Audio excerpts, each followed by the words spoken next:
This week on NBA G League Takeover, we're taking a look at J.D. Davison as he breaks the franchise scoring record with the Maine Celtics. Plus, G Leaguers are representing USA basketball. We learn about that. And later on, we're talking to an OG of the G League. All that and more coming up on NBA G League Takeover. Big win, on top. On top.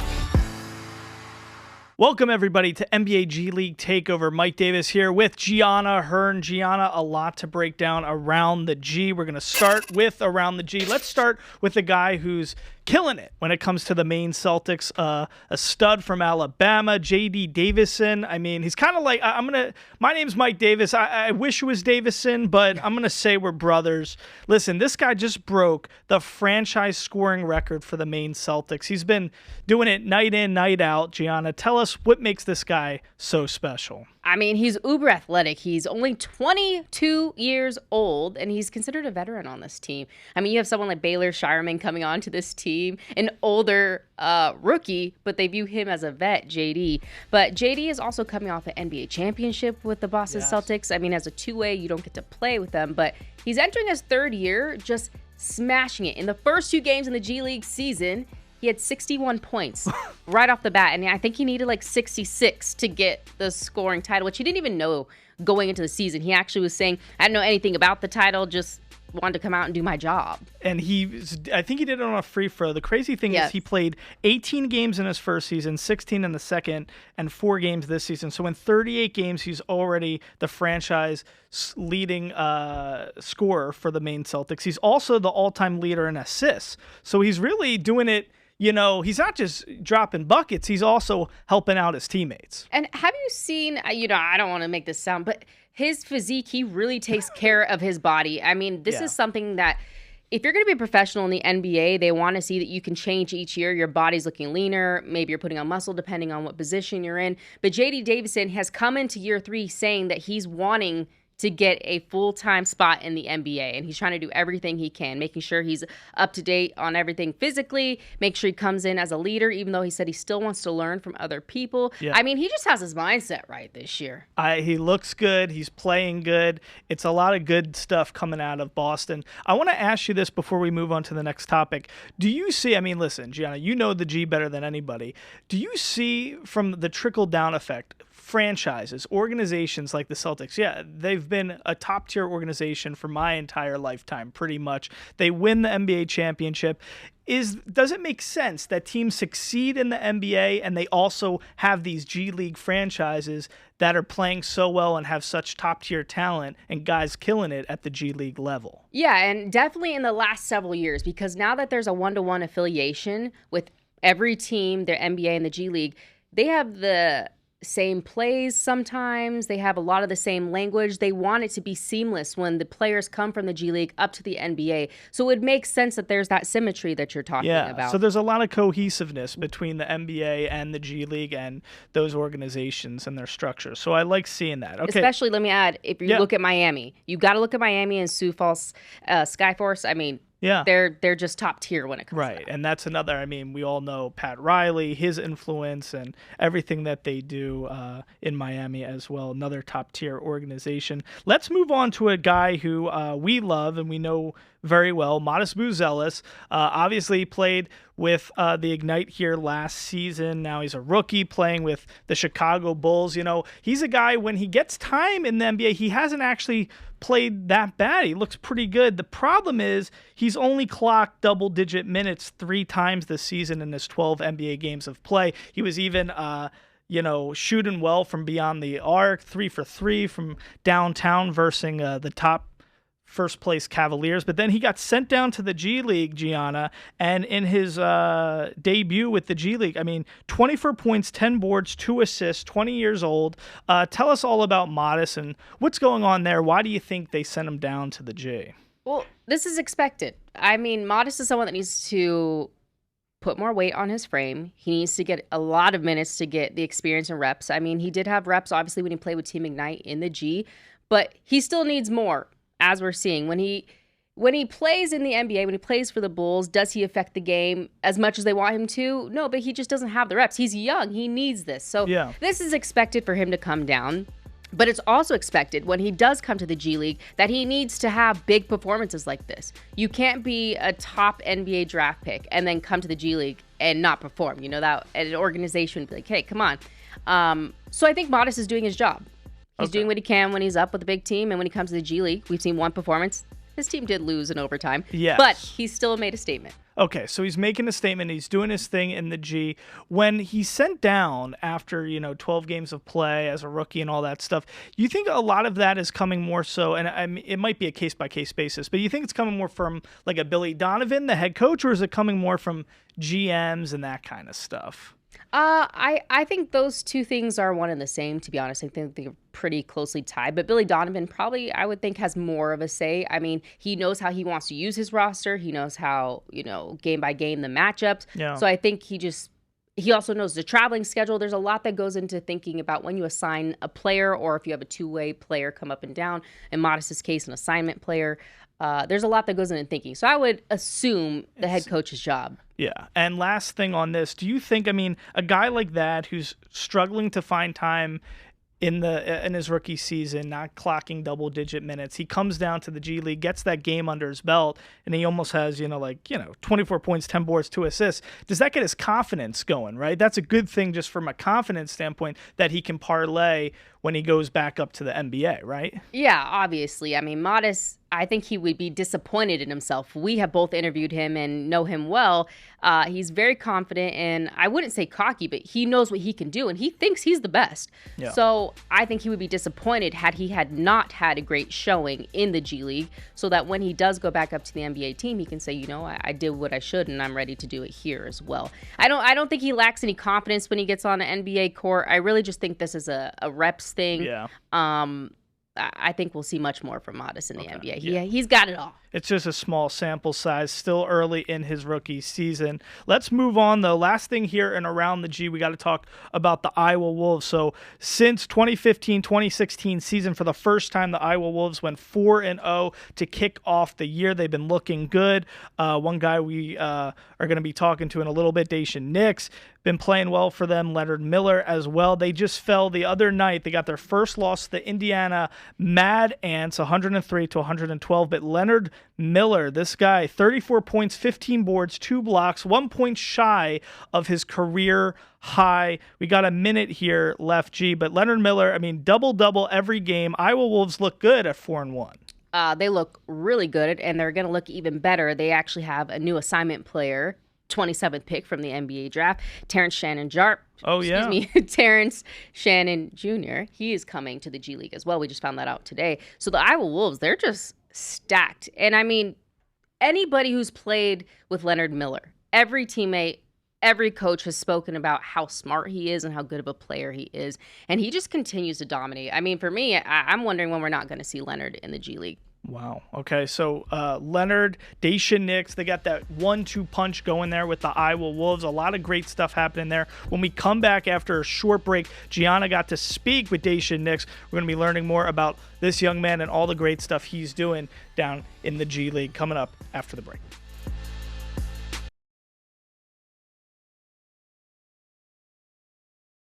Big win on top. Welcome back to NBA G League Takeover. Now we're going to hear an exclusive one-on-one interview Gianna had with the Iowa Wolves, Daishen Nix. I'm here with Daishen Nix from the Iowa Wolves and Minnesota Timberwolves. Daishen, what's up? Welcome to the show. Oh, thank you. Thank you for having me. I felt like we had to have you on the show after you exploded for 45 points early on in November. Walk me through that performance a little bit because it was a statement. It was a statement, but I've been through the G League before, so I understand NBA, what they want to see, and just everything that comes with the G League. I know it's a lower step from the NBA, but it's they play harder. Everybody's in the G League for a purpose. And when you say harder, do you think it's because everyone's fighting for a spot, like they're trying to get back up to the NBA or getting their first shot? Why would you say it's harder? Yes, of course. Everybody wants a shot in the NBA. And then you got a lot of people that was already in the league that's trying to get back into it. So it's everything about the G League is just everything is intense. let's talk about your specific journey a little bit, and then we're going to get to the Iowa Wolves because you guys have had a really great start. Your specific journey, you went from a two-way, then you had a standard contract for 2 years, and now you're back on a two-way. What's that journey been like, kind of the ups and downs? I've interviewed, obviously, a ton of players in the G and in the NBA, and they talk about just the mental aspect of it. What's that journey been like for you to, fight for a taste of it? You get there, and now you're fighting for a taste again. It's been a long journey, but I've been grateful. Just being able to stay part of an NBA team has been great. I know it's mentally hard, but I wouldn't really say it's mentally hard if you just stay prepared the whole time. What is the difference between, obviously there's a contract, but what's the difference for you mentally when you're a standard contract player and when you're two-way? Do you feel any different when you're attacking a game? Yeah, of course, because like a two-way, you have no clue if you're gonna get in the league. I mean, get in the game, of course, but like a standard contract, you're assuming that you're gonna get in. Like you don't have no doubts that you're not gonna get in, basically. Tell me what your kind of everyday life is like right now as a two-way, because we get a lot of questions and I try to explain to people what that's like. You kind of can be pulled at any given moment. So what's your daily life look like as a two-way? Say it's like a practice day, like a regular standard practice day. We have practice in the morning, go through practice, and then of course extra shots after practice because you didn't get into practice reps with the team. So of course extra shots, and then it just depends on the team if they want to send you back to the G League or if you're already in the G League, as like I am right now. They can call me up whenever they actually want. It could be like right now, the next 2 or 3 hours. It's just staying ready, basically. And when you get called up and you're on the bench, you don't know if you're going in that game or not. Uh, how do you just stay ready? Because I know they always tell athletes, like, you got to stay ready, stay ready. But then the moment comes and you get the call up, then you get on the NBA floor. What are the thoughts going through your mind? Uh, with me, with staying ready is like getting that extra shots, and get into the arena extra early. That's what I do now, because being here, being in the league for 4 years, I get to the arena extra early, run the stairs if I need to, just to stay in shape, and just all the extra stuff that nobody else sees. Obviously, I followed your journey from Team Ignite onwards. And so I've seen a lot of iterations of Daishen now, almost 4 years in. Your confidence, we've talked about this before, has grown exponentially. Are you that confident when you step on an NBA floor versus the G League floor? Is it the same confidence, or is there kind of like, what are you feeling? Do you feel like you belong when you're playing in the NBA? Yeah, of course, but like there's sometimes like I ain't played in the league. I mean, I ain't played in the game for 10 plus games, so it's like stepping back on the NBA court, playing against the people that you've been watching all along is like it's still like hard to see, hard to bring in, but staying ready, I don't think it's any difference. Just the amount of shots that you get is the only thing that's different. And obviously, you get to pair with Leonard Miller. I interviewed you during Summer League. Now, you guys didn't play together for Team Ignite, but you're both from the same family. How do you see that has helped you both in your journeys so far? I mean, you both are killing it with the Iowa Wolves and with Minnesota Wolves or Timberwolves. So, how do you guys find commonality there? I know last time I spoke to you about this, you said you guys didn't really talk about Ignite ever, but what's that like having someone that's gone through like a similar experience? It's been good, especially Lenny, because he has like a lot of talent. But of course, our Team Ignite guys got to stick together. So I think just him being here with me and me kind of taking it under my wing has helped him a lot and helped myself like become a leader, especially on the court. Being a point guard, you gotta put people in position where they succeed. So I think that's what I've been doing. And then being with Lenny, he can do everything on the court. He can be a ball handler, he can be the foreman, he just do everything on the court. So it's good. Your team in general has been doing pretty well. 4-0 at this point when we're recording. Now you have a game tonight, so we'll see what happens after that. But why are you guys so successful in Iowa?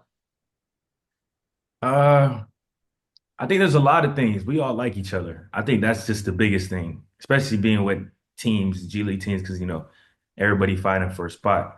So I think we all like each other. We do stuff outside of practice. We play card games together. Like the other day here in Indianapolis, we actually went bowling together as a team. So I think us just staying with each other and that's just helped us a lot. All right, so yeah, I'm definitely part of Daishen Nation. That's what all the fans of Daishen are, right? Mm-hmm. What is it about this young guy that is so striking to you? I mean, his toughness and his determination. Every time he steps foot on the court, he has this laser focus that he just wants to be the best. And you see that in his performances that he's had season after season after season. This is his 4th season, as he mentioned. And Daishen's only getting better. And this is a very important season for him because around year 3, you're wondering if you're in the G League. Now, he's been a two-way player every year, but you're wondering, can he stick in the NBA? And he's shooting a shot. He's trying to make his case, and he believes full well he can do that. I think if he consistently shows that he has made sure he's doing all the precautions it takes to keep his body in shape, then I don't think there's any questions that he could maybe be up at that next level on a permanent backup point guard for sure. Okay. For sure. All right, we love it, and we're definitely here at NBA G League Takeover, part of Daishen Nation. Coming up after a short break, we got more NBA G League Takeover.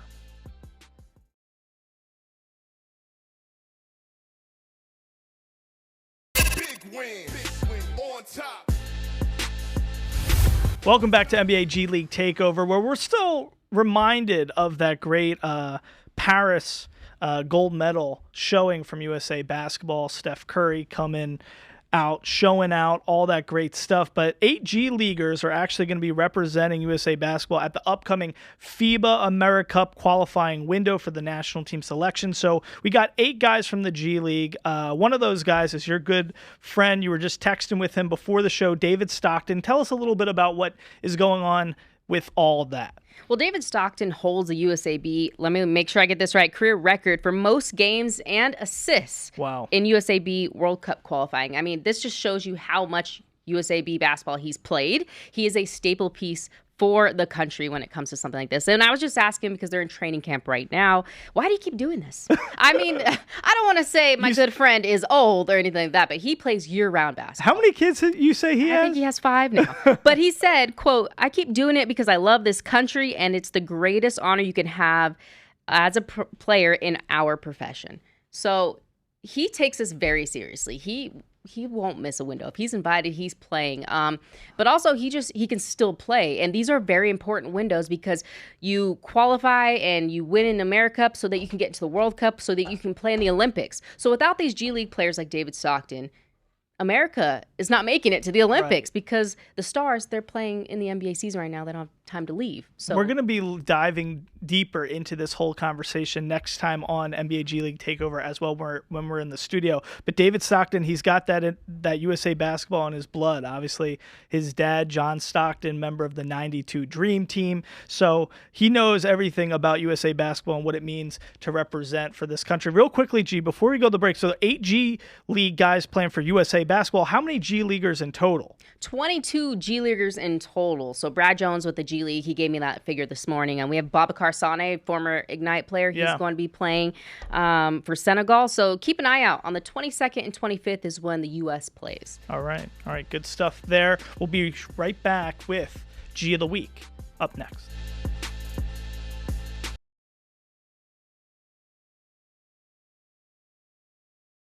Big win on top. Like you said, you're a physics major, and math is really like a passion of yours. It's not just like a thing you do on the side. It's something you actually love. Certainly, yeah, and it is a love, and good thing too, because I needed it. I would tutor in season, man. Like I said, some of these long layovers, long bus drives we had, like, yeah, man, I'm like getting tutoring kids ready, and obviously I would do it in the off season as well. But a good thing it was a passion of mine because it was a necessity. It turned into a necessity. And so, yeah, I just tried to make the most of it, man. Something that I knew, something that I was passionate about, something that I, could do and ended up having to do.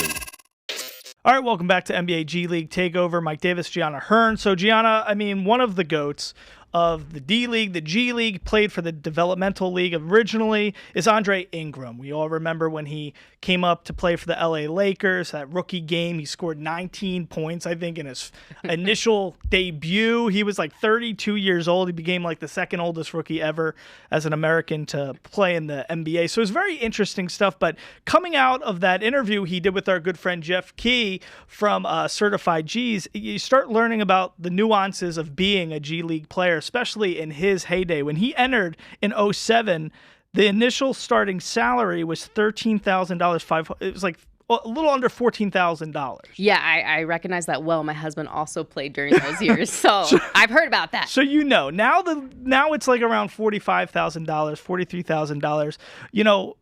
As our G of the week, why did you want to select him? What is it about him and that interview that struck you?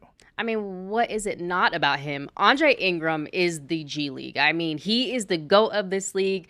I have to give G of the Week to him because of his impact on this league. 13 years that he's played, and over those 13 years, he's done significant things.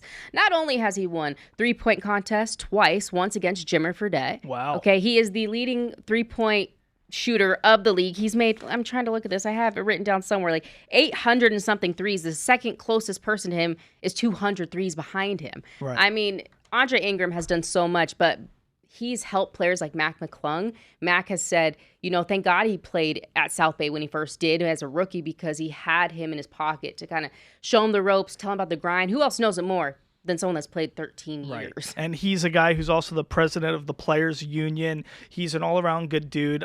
We heard from that clip from the interview, this is a guy who had to tutor students as a math tutor to make some extra cash while he was playing. You told me a story the other day about he was also a bus driver. Tell us that. Yeah, you got to watch Certified G's with Jeff Key. His show goes into all these veterans, but these are stories that he was talking about. So in the D League days, there wasn't a lot of money going around, and so oftentimes you had to do multiple roles, so playing and also bus driving. So he said in this interview with Jeff that he was the most responsible player, so that's why they gave him the role of being the bus driver. Hey, you want a responsible bus driver. But, I mean, listen, we remember when he made it up to the NBA, it was kind of like, a Jeremy Lin Linsanity kind of thing. Yes. People were so excited and happy for this guy. With 3 days with the Lakers, he made a little over $13,000. That whole season with the G League, he made 19. So it just goes to show you the distinction there. But he's trying to make a lot of changes for the league and for the players here in the G League. So make sure you go check out Certified G's with Jeff Key. Listen to that interview with Andre Ingram. Until next time, for Gianna Hearn, I'm Mike Davis. We'll see you back here next week for NBA G League Takeover.